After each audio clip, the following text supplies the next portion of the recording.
To say Fred Zinnemann's The Nun's story is unusual is not to imply it is difficult or controversial. It is squarely in the Hollywood narrative tradition, and with the exception of some documentary-style footage, it is not remotely experimental. In its exploration of a woman's consciousness, however, its unrelenting confrontation with the difficulties in moral choice, above all, in its steady centering on the complex motivations of character at the expense of forward movement, the film confounds mainstream expectations even while delivering the emotional rewards of standard storytelling. Audrey Hepburn stars as Sister Luke, aka Gabrielle van der Maal, the daughter of an eminent Belgian surgeon who enters an order of nursing nuns to train for what she hopes will be a chance to work in the Congo. The drama is almost purely internal, focusing on her efforts to acquire the spiritual innocence that her worldly, rebellious nature makes impossible.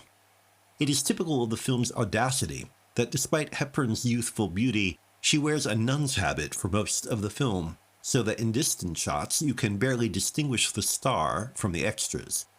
That submersion of individuality in the group is, of course, part of what the film is about, but it is a tribute to Zinnemann's integrity that he treats the character, Hepburn, and the subject with the dignified reticence they deserve.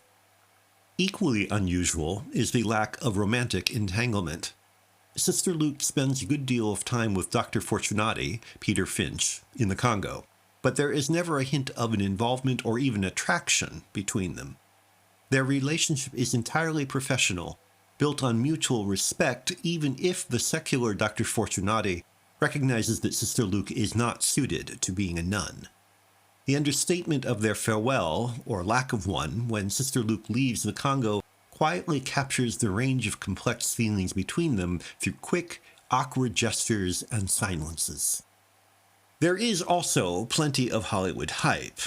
The score by Franz Waxman thunderously and unnecessarily underlines emotional outbursts.